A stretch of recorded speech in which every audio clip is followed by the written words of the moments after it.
Para pemirsa yang budiman, salam sejahtera bagi Anda semuanya. Senang sekali saya bisa menjumpai Anda kembali dalam kanal Bambang Suwarno Ministry.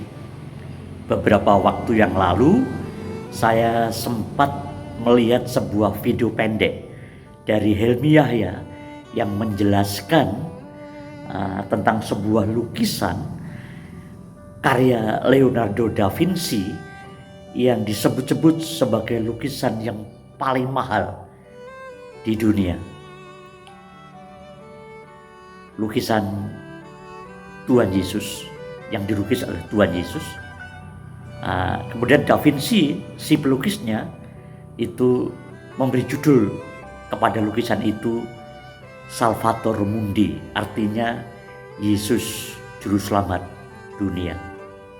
Kenapa? Lukisan Yesus Juru Selamat dunia itu, mahakarya da Vinci itu disebut sebagai yang paling mahal di jagat raya ini. Karena lukisan itu ternyata laku dengan harga yang sangat fantastis, sangat besar. Yang wow sekali bagi saya. Dan bagi banyak orang pasti sangat terkejut dengan harga lukisan yang luar biasa besarnya itu.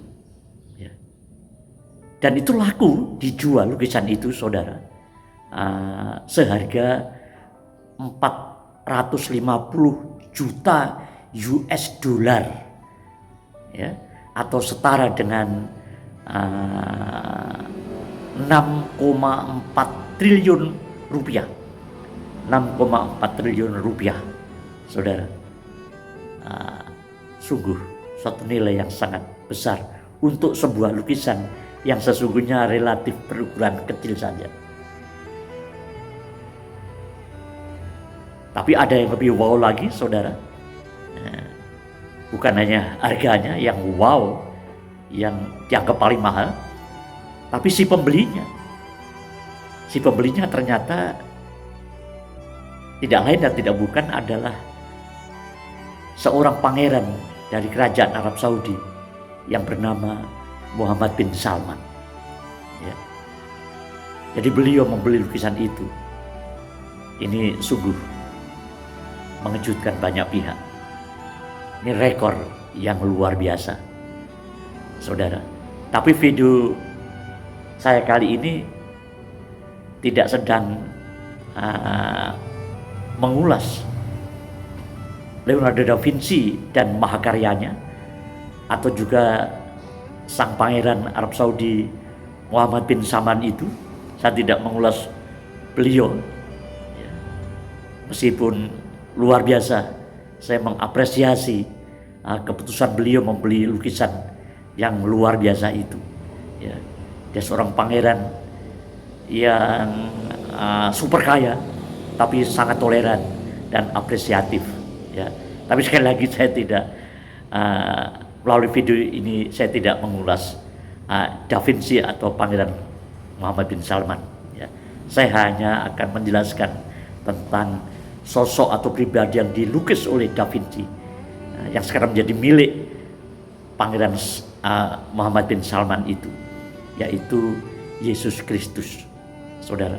Da Vinci menyebut Yesus Kristus sebagai juru selamat dunia. Betulkah itu? Ya. Apakah benar sebutan Yesus sebagai juru selamat dunia? Ya, saudara, saya berani katakan dengan yakin, bahkan dengan hakul yakin, bahwa itu benar, 100% benar. Yesus memang benar-benar juru selamat dunia atau Salvator Mundi, kata da Vinci. Ya. Karena apa? Karena Alkitab atau kitab suci yang kami percayai itu dengan jelas mengajarkannya tentang Yesus adalah Sang Juru Selamat dunia. Banyak ayat yang menuliskannya, yang mengajarkannya dengan jelas.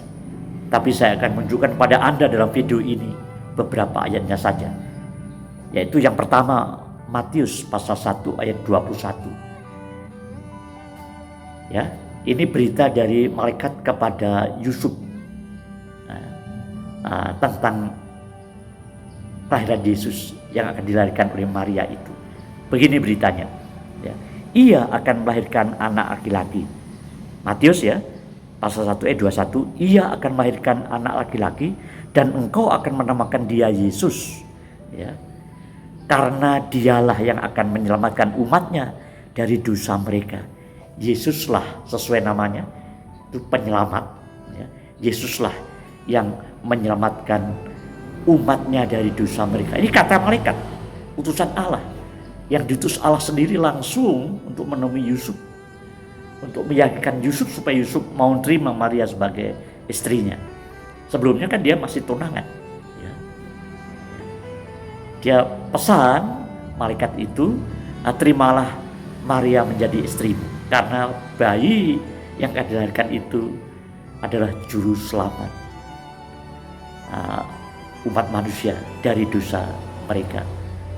Ini sebelum dilahirkan, malaikat sudah memberitahu tentang siapa Yesus itu, atau misi yang diemban Tuhan Yesus ke dunia, yaitu menyelamatkan umatnya dari dosa mereka. Tetapi setelah lahir, malaikat diutus lagi oleh Allah datang kepada para gembala di padang Efrata.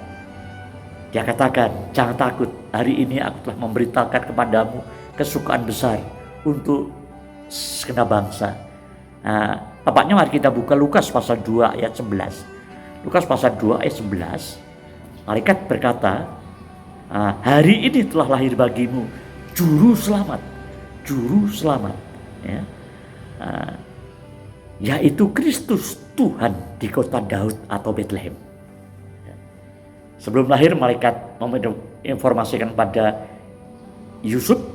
Sesudah lahir, malaikat memberitakan, mewartakan kesukaan yang besar bagi para gembala dan bagi segala bangsa, ya, bahwa hari ini telah lahir bagimu juru selamat, yaitu Kristus Tuhan di kota Daud atau kota Bethlehem. Jelas sekali pesan surgawi itu, ya.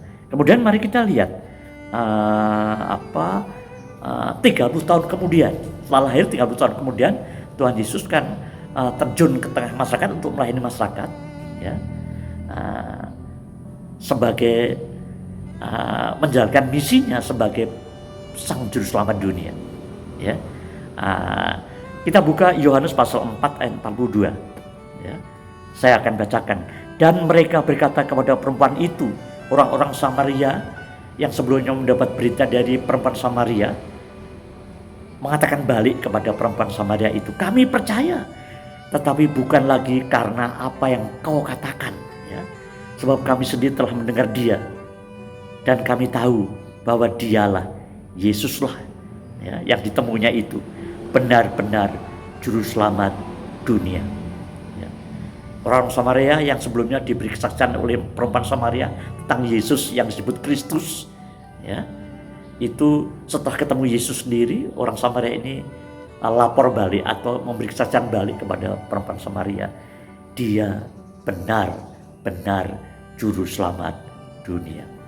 Dengan mantap mengatakan dia, Yesus itu benar-benar juru selamat dunia. Kemudian Titus 3 ayat 6, ini Rasul Paulus menjelaskan pada anak rohaninya Titus, ya, Titus pasal 3 ayat 6, yang sudah dilimpahkannya kepada kita oleh Yesus Kristus juru selamat kita.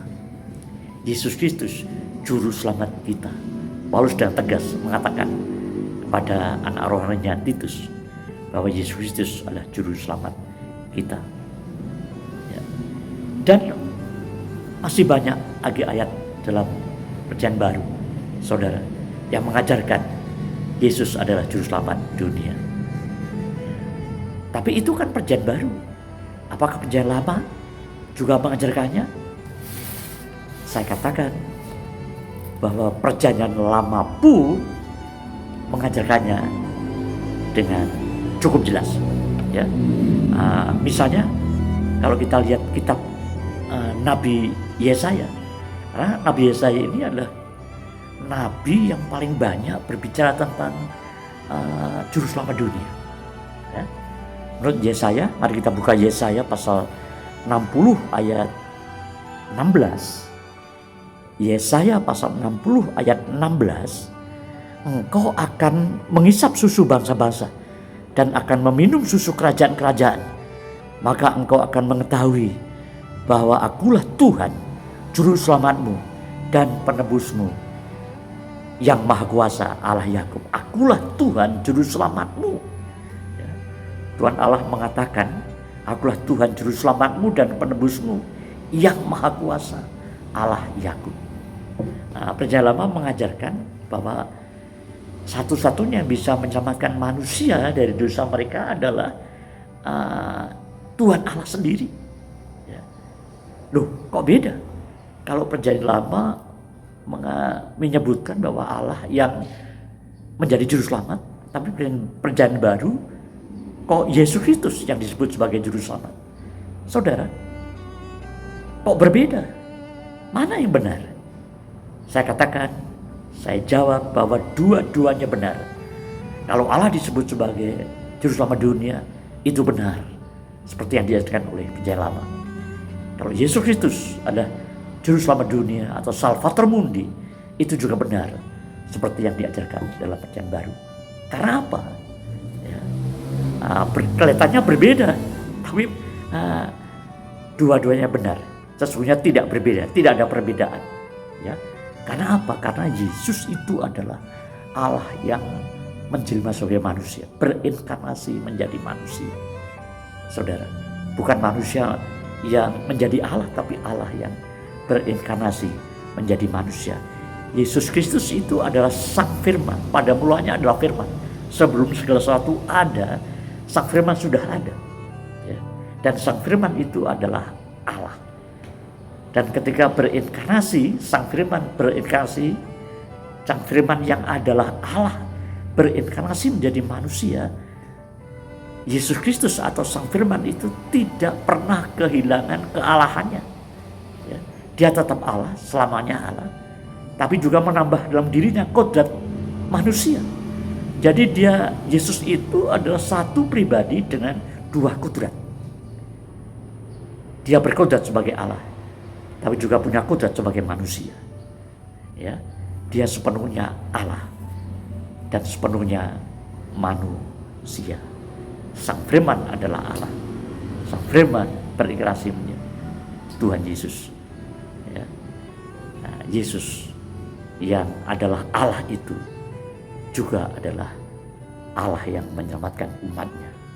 Karena dia Allah, maka dia bisa menyelamatkan. Jadi sama, tidak ada kontradiksi PL dan BB, Perjanjian Lama dan Perjanjian Baru. Dalam Perjanjian Lama Allah belum berinkarnasi. Dalam Perjanjian Baru Allah sudah berinkarnasi dalam diri Tuhan Yesus. Dia juru selamat dunia, Salvator Mundi. Saya bahagia percaya kepadanya. Saya bahagia menjadi hambanya. Saya bahagia menjadi murid-muridnya, melayani dia, menyembah dia, mengikut dia selama-lamanya. Dan miliaran umat manusia yang lain yang menjadi pengikutnya, menjadi penyembahnya, menjadi murid-muridnya, selamat. Saya bahagia karena sudah selamat. Karena dia yang menyelamatkan. Sekian miliar yang lain juga sangat bahagia karena sudah diselamatkan oleh Sang Juru Selamat dunia. Dan akan terus bertambah-tambah orang-orang yang menerima dia sebagai Juru Selamat dunia, akhirnya menerima juga keselamatan yang disediakan oleh Sang Juru Selamat itu. Dan siapapun yang ingin diselamatkan oleh Tuhan Yesus dari dosa-dosa mereka, dari hukuman dosa, dari akibat dosa, dari kutukan dosa, ya, yang nanti akan berakhir pada kebinasaan kekal di neraka. Karena upah dosa itu maut, ya, binasa kekal di neraka. Tapi anugerah Allah Kasih karunia Allah itu hidup kekal dalam Tuhan Yesus. Ya. Karena Yesus yang menyelamatkan, maka mendapatkan kehidupan kekal, selamat di surga. Neraka itu malapetaka, surga ada keselamatan yang abadi, yang sangat membahagiakan. Saya berbahagia karena sudah diselamatkan oleh Sang Juru Selamat. Dan miliaran orang lain berbahagia, dan akan bertambah-tambah terus orang yang percaya dan menerima keselamatan karena menerima Dia sebagai Tuhan dan Juru Selamat. Bagi yang belum percaya, yang ingin percaya, yang ingin selamatkan, percayalah, terima Dia sebagai Tuhan dan Juru Selamat Anda pribadi. Pasti keselamatan itu akan menjadi milik Anda juga. Terpujilah namanya. Demikianlah yang bisa kami sampaikan. Kiranya bermanfaat bagi Anda semuanya. Sebelum pamit, saya mohon Anda berkenan mengklik tombol like, subscribe. Yang penting subscribe ini sekali saja.